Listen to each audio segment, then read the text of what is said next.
So, hello, today I'm at St Mary the Virgin's Church at Salcott-cum-Virley, Essex. I'd like to talk to you about the history of the church and the village itself. So Salcott-cum-Virley is a village in Essex. It's 2.5 miles from Tolson Knights and 2.8 miles from Great Wigborough. The village is surrounded by Essex farmland which tapers down to the Blackwater estuary and the Salcott Creek.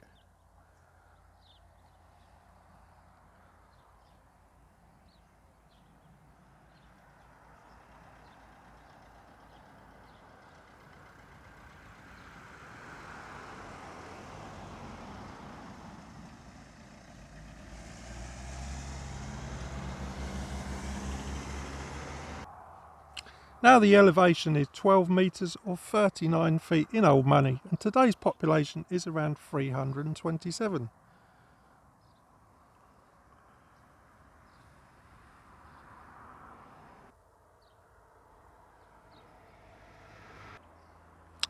Salcott and Virley were once separate villages separated by the Salcott Creek. Today they are simply known as Salcott-Virley.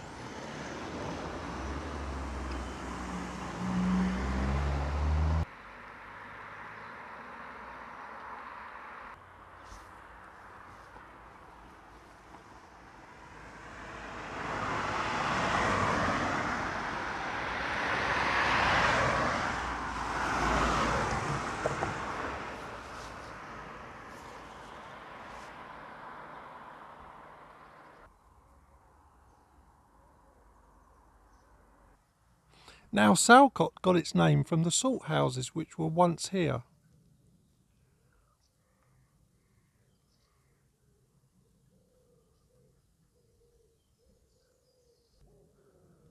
Now we stand upon the bridge which divides the ancient villages of Salcott and Virley, for it was Virley during the Saxon times that had the manor. During 1066, Virley was a very small settlement with only 3 smallholders and 1 slave, and its thane was a freeman, but we know no more.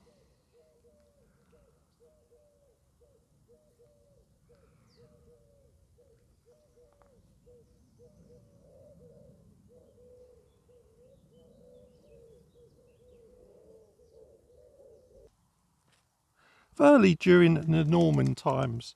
Now by 1086, Robert de Virley was the first lord here, and the village still bears his name 937 years later. Isn't that something?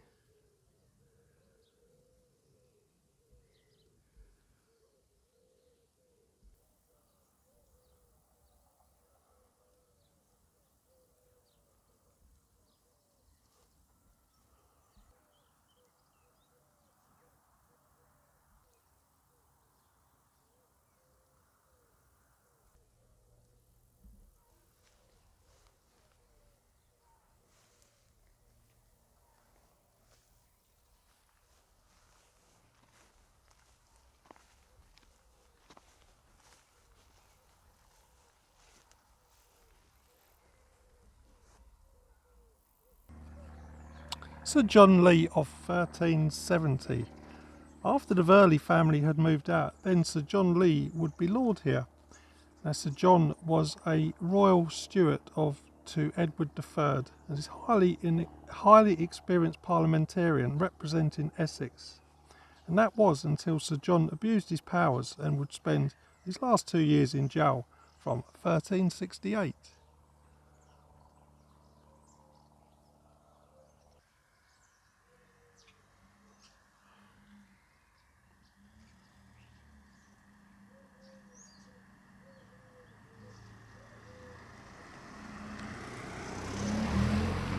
Now, soon after, his son Sir Walter would inherit his father's estates, including Copt Hall in Little Wigborough and Moor Hall in Tolson Knights. And don't you just love these names?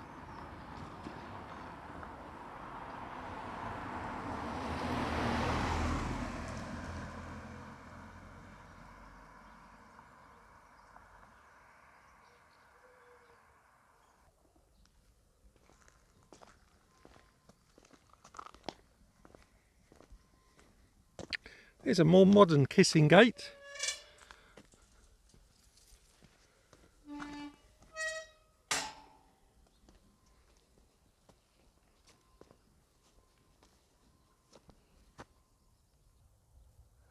Salcott and its navy port.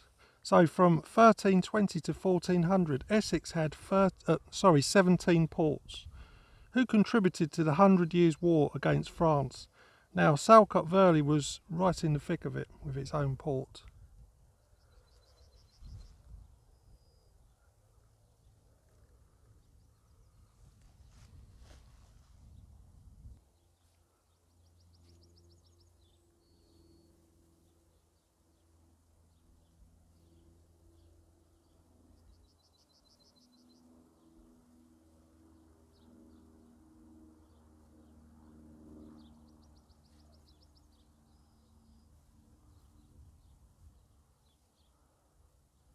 See that? Keep away the birds.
Now, if we stood here in 1324, we would witness 30 mariners boarding 3 navy ships to fight against the Duchy of Aquitaine.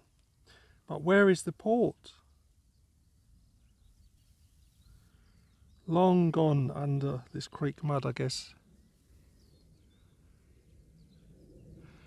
Now, the creek itself goes up here and towards Salcott, we follow it around, and in that direction it will go towards Salcott.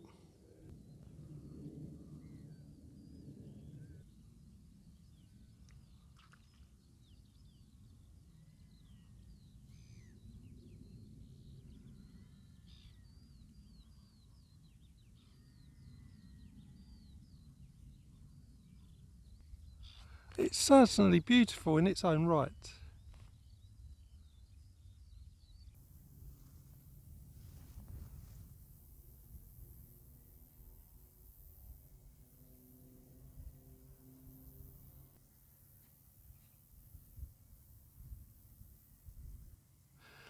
If you're feeling fit, you can take the Salt Marsh Coastal Trail to Tosbury, Malden, Bradwell-on-Sea and Burnham-on-Crouch.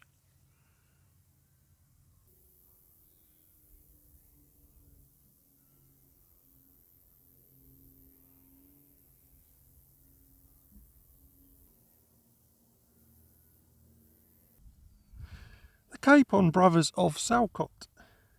So 2 brothers, John and William Capon, would change England's history and were both born here in Salcott. Now John, in 1529, by now an abbot, would persuade his brother William and other dignitaries to support Henry VIII in his divorce to Catherine of Aragon.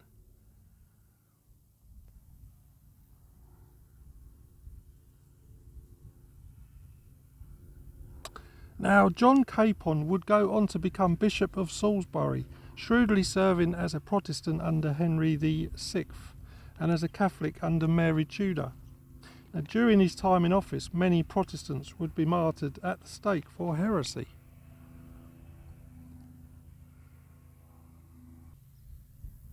Now, his brother William Capel lived a more peaceful life, becoming Master of Jesus College in Cambridge and founding Southampton's Grammar School.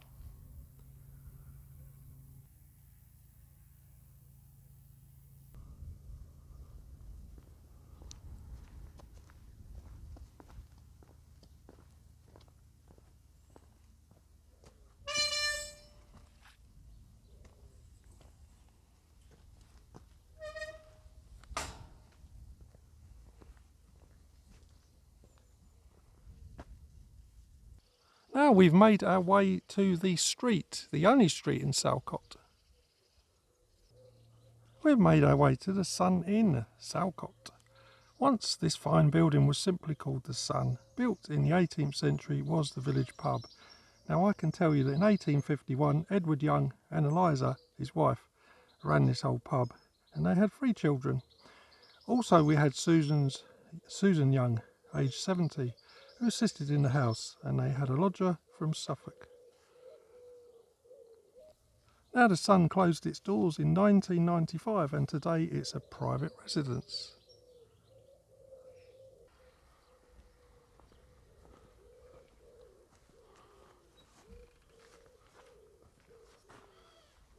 You can see the phone box, like many villages now, converts them to a library.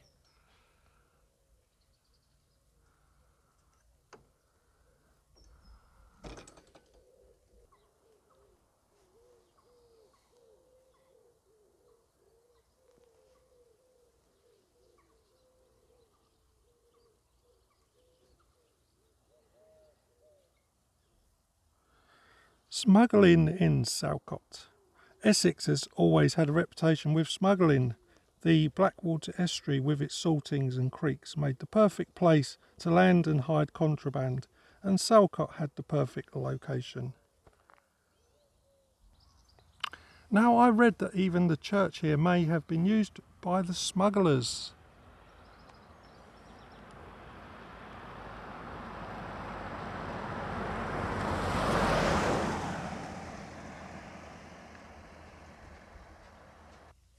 So from the West Tower, signals could be sent to Tiptree Heath, which is about 4 miles away. And it was also said that the church service was well attended, for many smugglers would keep an eye on their contraband hidden within the church itself. Now I read that the church bell was commissioned by smugglers in exchange for turning a blind eye. Soon after, Flemish traders then stole the bell in the dead of night, and Salcott villagers gave chase, and in the melee that followed, the bell went overboard off Sunken Island, never to be seen again.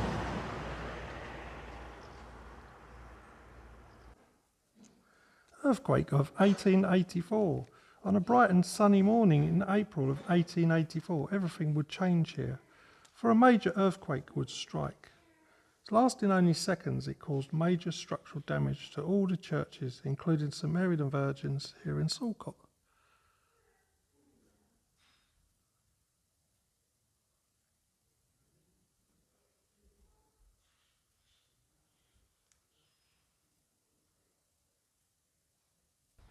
As you can guess, we've made our way to St Mary the Virgin's church. Now the walls are built of flint rubble from these very fields and septaria. The dressings are of limestone.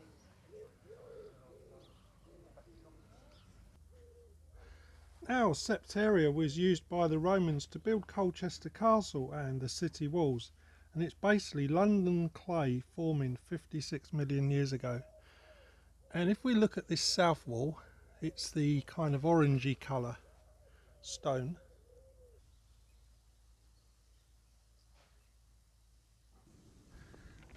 Now if we begin with the south porch, which is 16th century and early at that.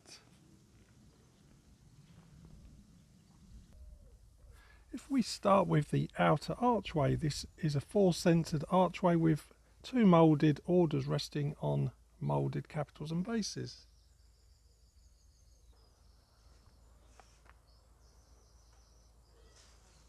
And here we can see it's quite an elaborate design. I guess it would have been very expensive in the day.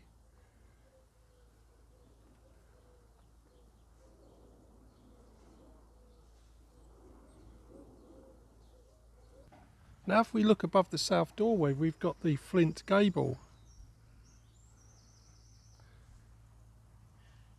Now this was added in 1893 by Frederick Chancellor, a famous Victorian architect.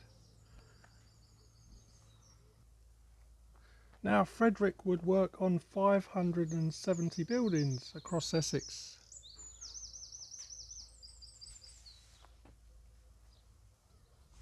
now we shall go inside.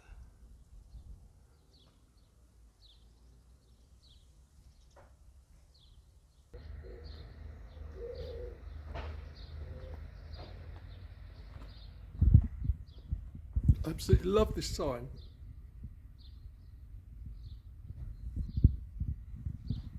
Okay.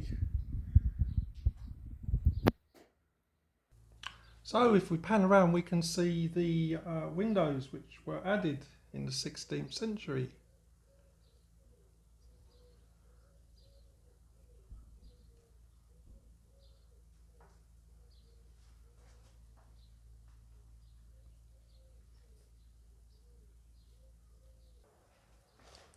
Now, if we look above the doorway, we have this lovely niche.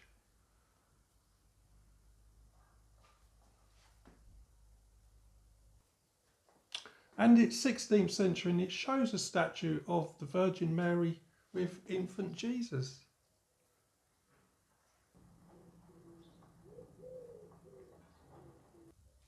Now, just below the niche and the Virgin Mary, we have this lovely 15th century south doorway. Look at the stonework. Now you can see it's heavily worn, so it tells me there would have been no porch here for quite a period of time. But if we look in the corners, we've got these squandrails. And you can see these shields on each side. And interestingly, the right side's got the shield, and I think the left one had one originally, but it's completely gone.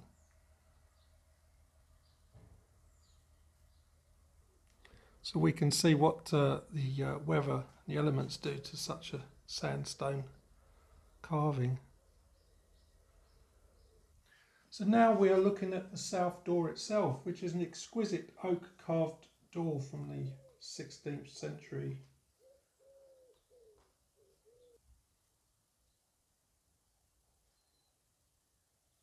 And notice how each panel is carved and it's got these folds, and it's almost like a beveled effect.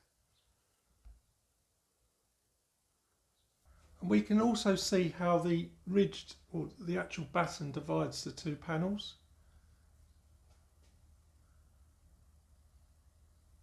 So okay, let's go in this lovely church. So I'll take my cap off and we shall enter this south door.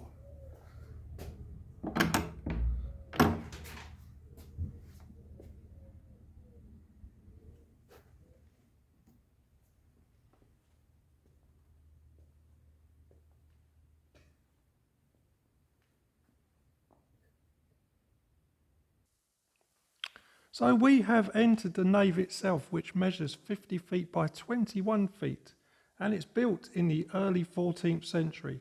But remember, it's heavily rebuilt using the original masonry in 1893.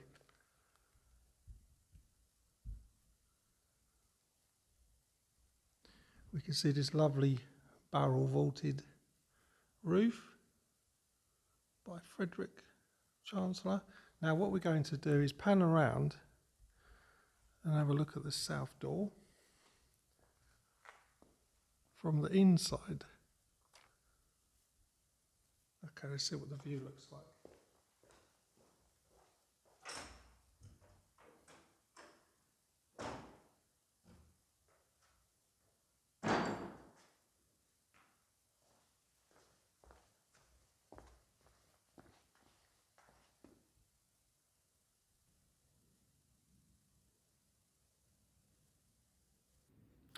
Okay, let's have just a closer look at the door itself. We've got these lovely dovetail joints, and if we look at this hinge, which is a one-off, we can see these crosses, which you see quite often on these hinges, and these are designed to ward off evil spirits. We can see the dovetails continue all the way through. If we look in the side of the walls, we've got a recess either side that goes quite deep in there, and a further one there, and I guess this would be for a defensive system where you could run a big timber across. So as you come into the actual south door, you've got the visitors book here, and we've got the stoop there, just to the side of it. So when parishioners, when entering this church, would dip their fingers into this stoop in the holy water and make the sign of the cross. This stoop is 14th century.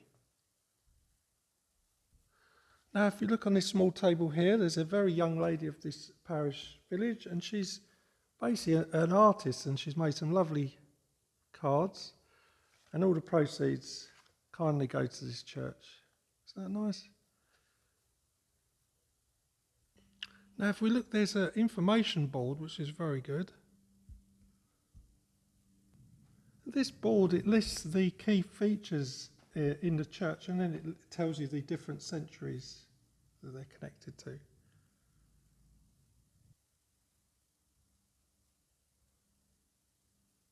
So just to the side, we have this south window, which was just been renovated because previous time I came here, it was boarded up. It's lovely. Now the light's actually coming through. Look at that. Isn't it beautiful?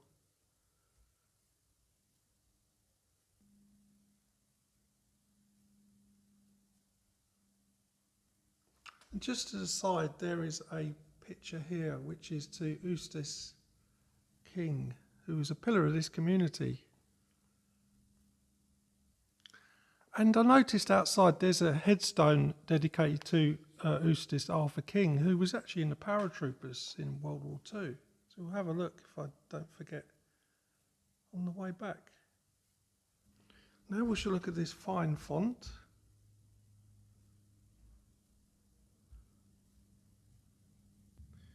Which is an octagonal font. The base, I believe, is a lot older than the font itself.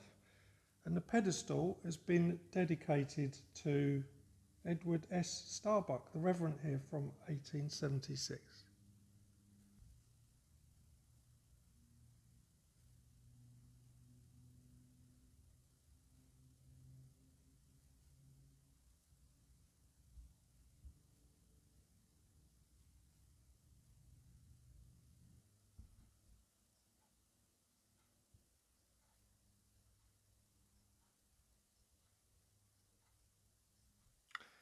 And this church kindly lays on tea making facilities.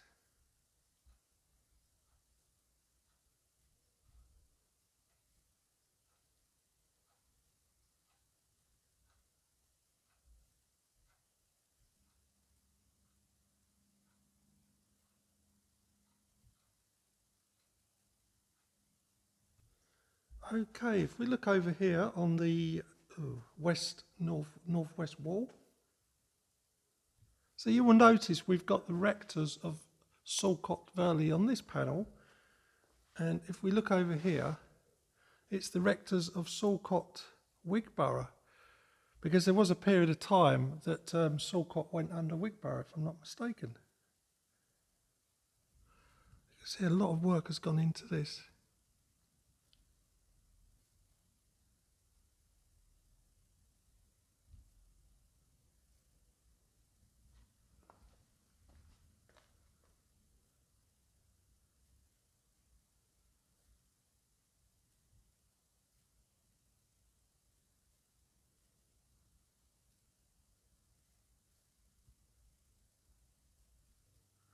So on the north wall, we have an interesting window. It's fairly modern, this one.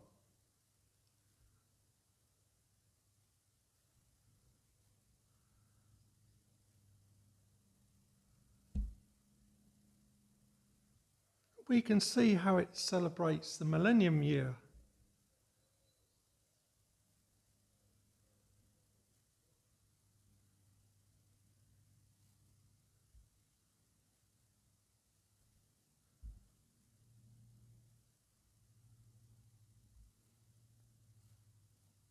Okay, we shall make our way down a little bit towards the chancel. So this church raises money by selling puzzles and books.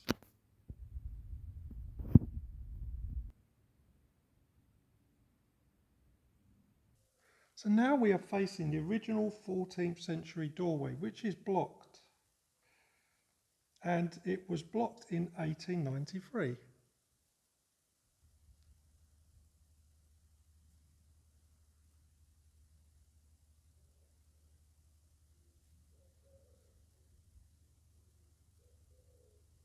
And now it's used as a niche, and it's got the Virgin Mary there.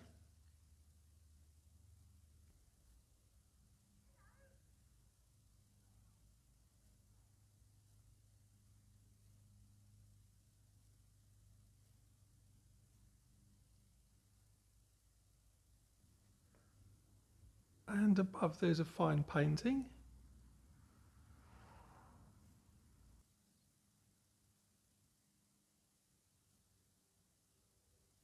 This is by Bill Alston in memory of his wife, May Alston, that's it, 1985. Okay, if we look to the right of the niche or the doorway, we've got the World War I memorial.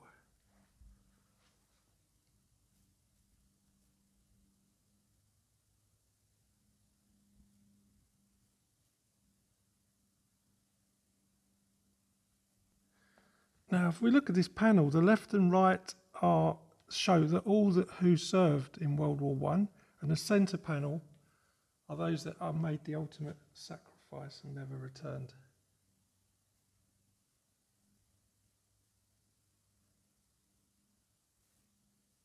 Now, you wouldn't believe this, but at the bottom on the left panel, we've got 6 brothers from the Folkes family.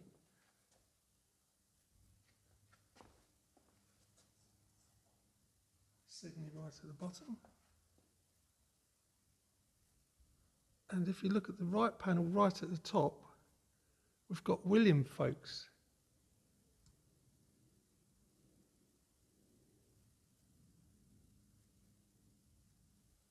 Okay, we are bouncing around like a ping pong, but now we're going to go back over to the south wall. I want to show you this really old stonework. For if we look in the left-hand corner,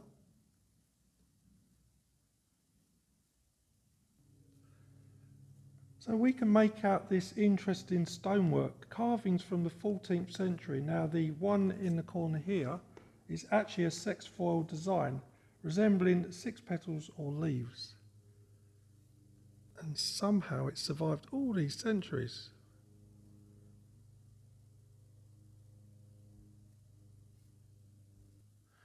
Okay, we've moved further towards the chancel now. So if we look over here, we've got this lovely 18th century pulpit. And doesn't that just make a fine picture just by itself?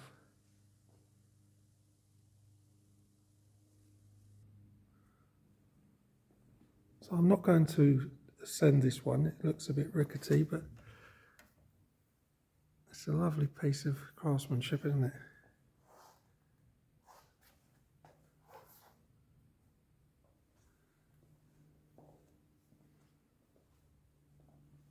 Just got the steps.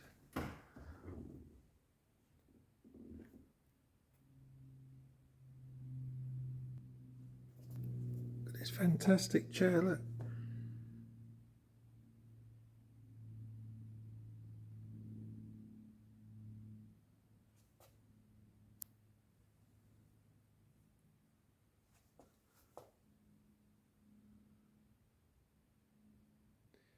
Now, what we're going to look at is the oldest relic as such in this church.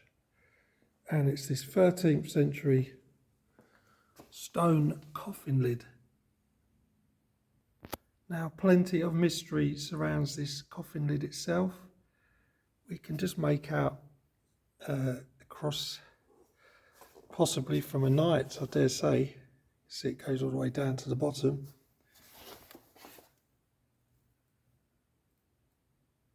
And here we have a picture and description to more details.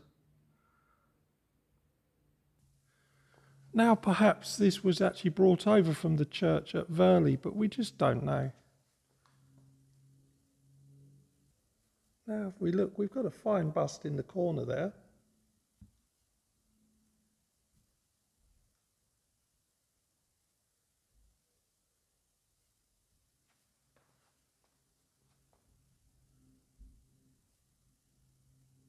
Now this fine stone bust of the Virgin Mary was given by Reverend Coker Vicar here during World War II.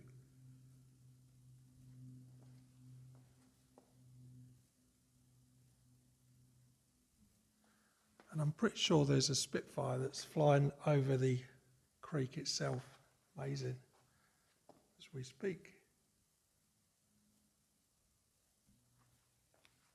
So we now stand in front of the chancel, which was completely rebuilt around 1892.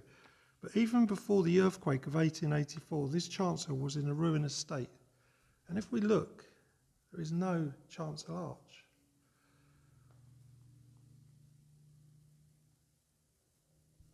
Got a kind of rood screen above, but no arch itself.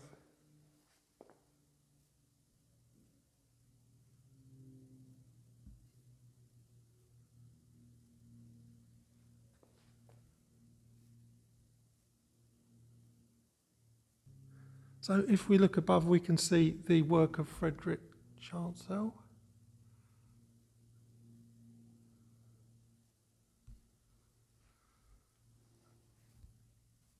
It's like a vaulted roof as such, almost like the hull of a ship. Did I say Frederick Chancel? I mean Chancellor, sorry.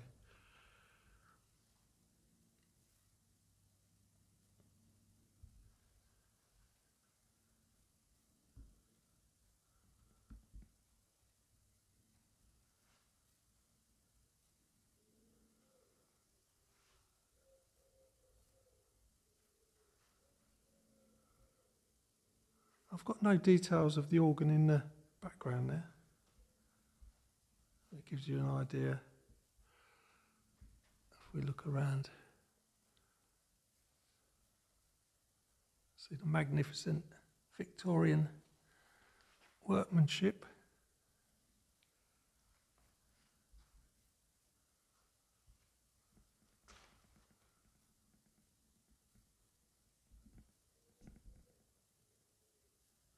Okay, we just stand just in front of the altar rail itself and the kneeling cushions, but if we look on the north wall, we've got a fine memorial for those that made the ultimate sacrifice in World War II.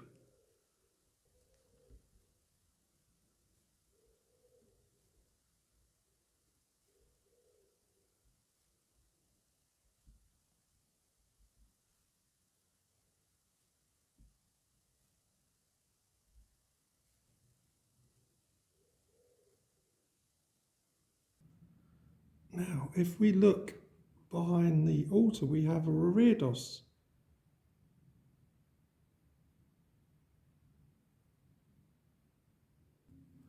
And it's fairly new at that. Dedicated in 2020, it's based on the days of creation. Now, a reredos simply means behind and to the rear of the altar. Okay, I hope I'm not breaking any rules here. You certainly wouldn't be doing this in the 15th century.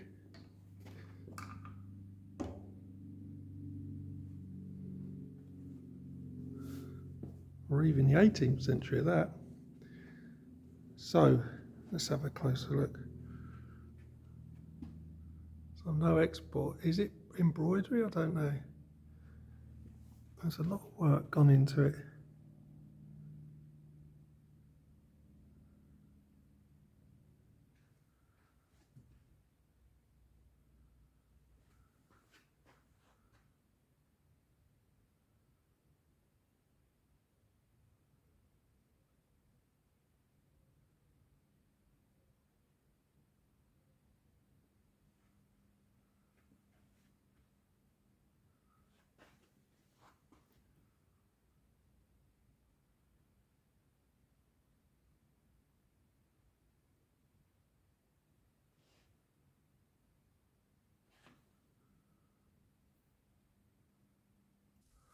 Okay, so now we're going to look at my favourite part of this church, which is the east window. From the moment I saw this, I fell in love with this window. Now it shows a beautiful set of 3 panels by William Lawson in 1930. Now William was the chief designer of Faithcraft Works, and in this window we have, to the left, St Helena. For Helena was the mother of Constantine the Great, Emperor of Rome, the first Roman emperor to convert to Christianity.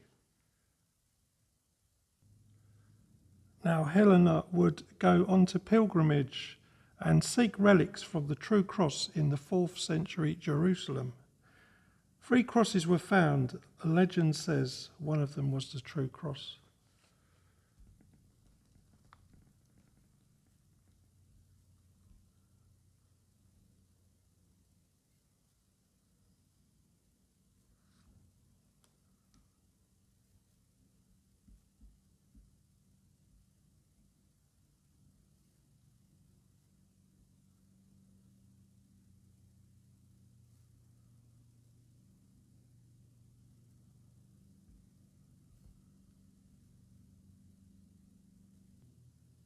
Now the centre panel shows Jesus Christ in splendid colours.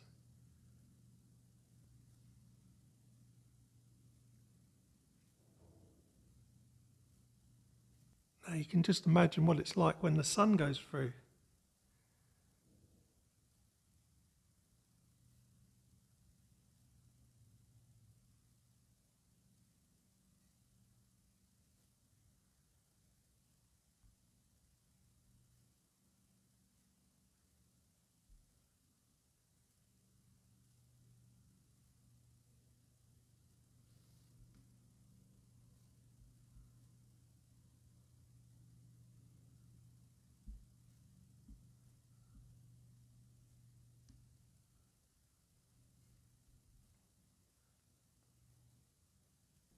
Now the right panel shows St Ced. Now St Ced was sent down from Lindisfarne in the north of England to establish Christianity and convert the pagans to the faith.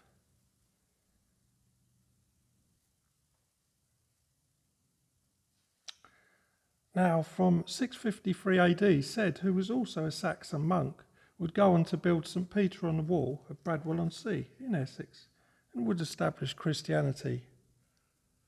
And I guess that's the structure there.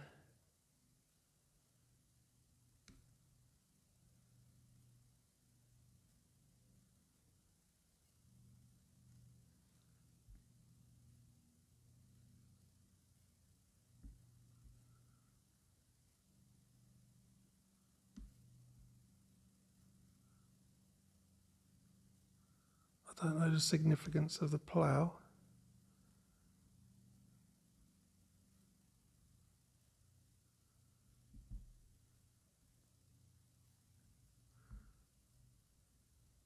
So if we look over here, we've got a modern sedilia.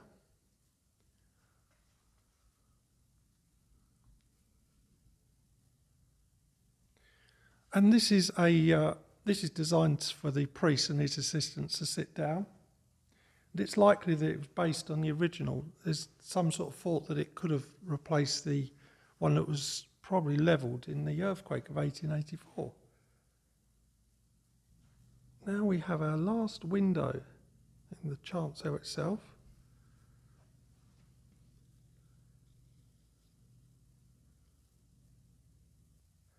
So we are looking at a very fine south window by Charles Kemp, a Victorian stained glass designer. His studios produced 4,000 windows.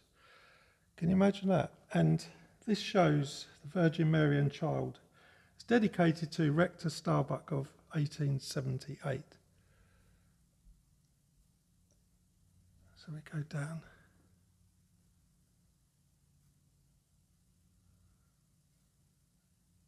Just see the detail.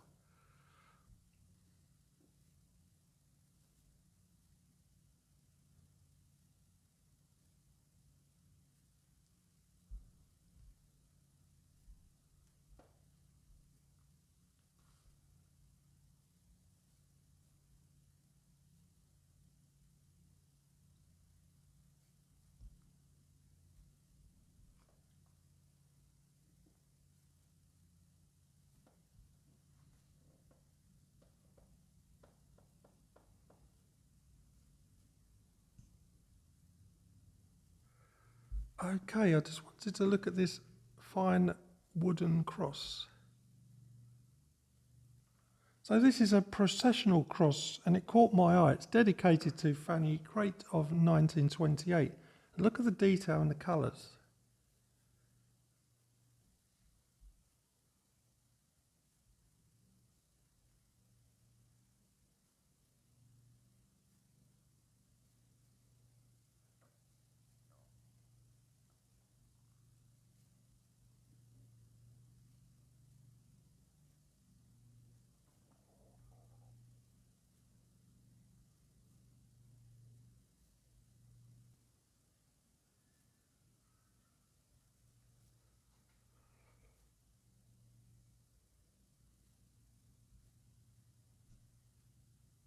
Okay, we shall make our way outside.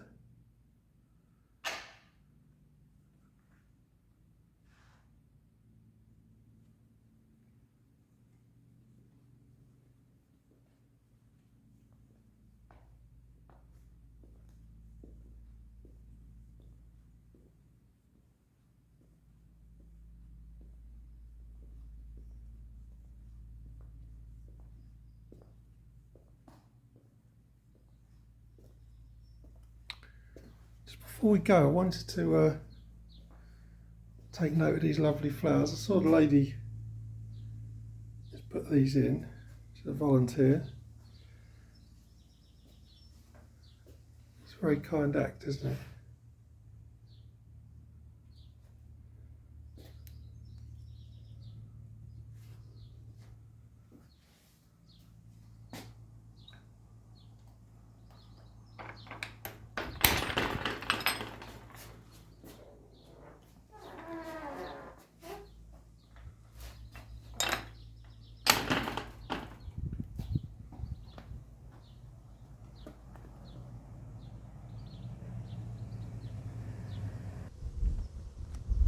So this headstone caught my eyes when I first came here.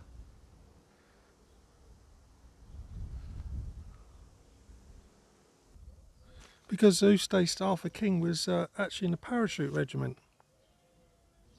Now I can't tell you anything of him, but I was told he was a good fella to the community. Now back to the church itself. The west tower, which we're looking at now, was originally built in the late 15th century. It's built in 3 stages and it's 10 feet square. Now the top had been rebuilt from the earthquake of 1884.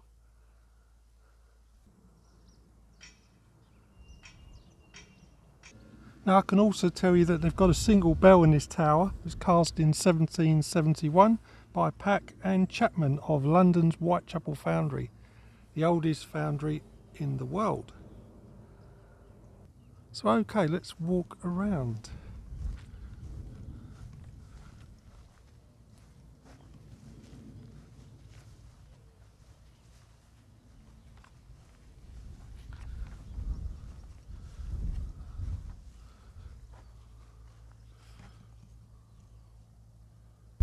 So this caught my eye. I've used some old redundant headstones, I guess.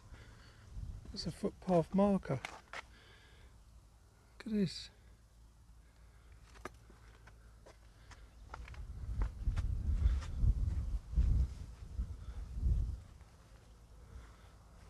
I've seen other cemeteries, churchyards, use them as actually paving slabs. So they would use them around here, for example.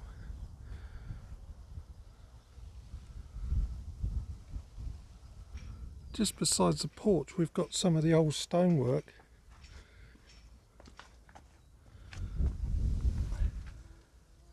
From the original church, I guess.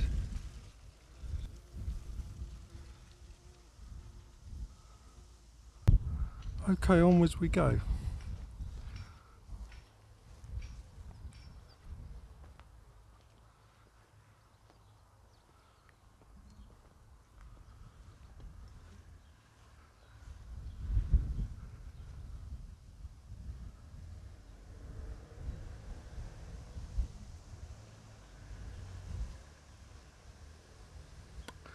Here we got something from recent, the last century actually, 1977, the Silver Jubilee of Queen Elizabeth II.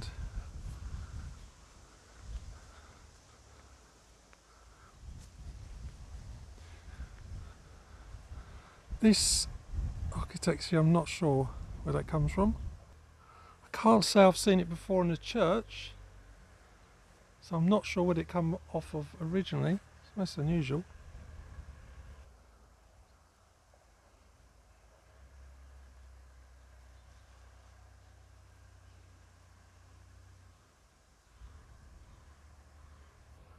Okay, onwards we go.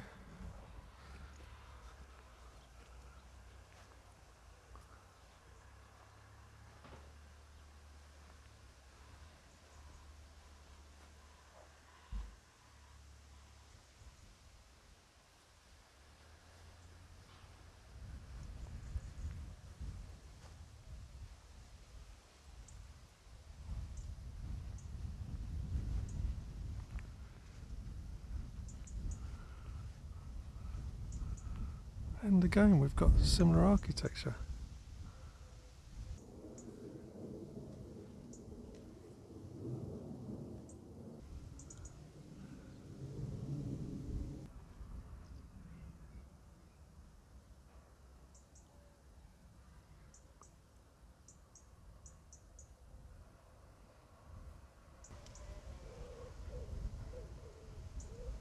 It's great architecture, isn't it?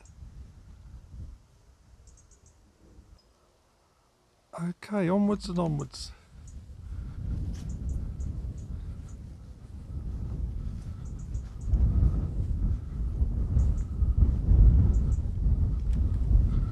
You can maybe hear the wind picking up now. Oh, here's the old north doorway, look at that. So according to my paperwork, this is 14th century. So the lords of the manor most likely and so on would have come through this doorway. Should we say lords and ladies of the manor? And I dare say abbesses from Barking Abbey, who own the manor just down the road at Great Wigborough.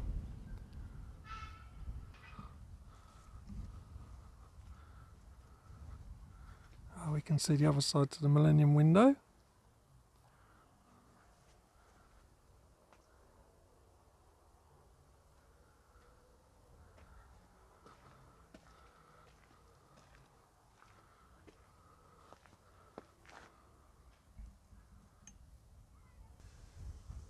So I can't tell you about this much about this style of grave marker, but it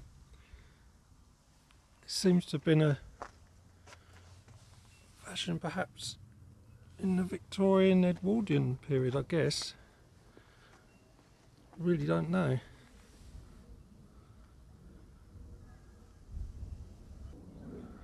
Okay, we shall go around.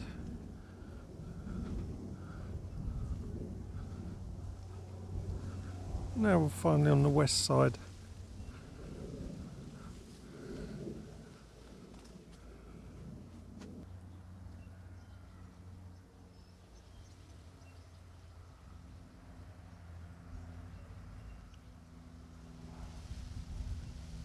So I can tell you that St Mary the Virgin's Church is, they carry out baptisms, weddings and funerals, and they're very active within the community, and from what I see the church is open daily.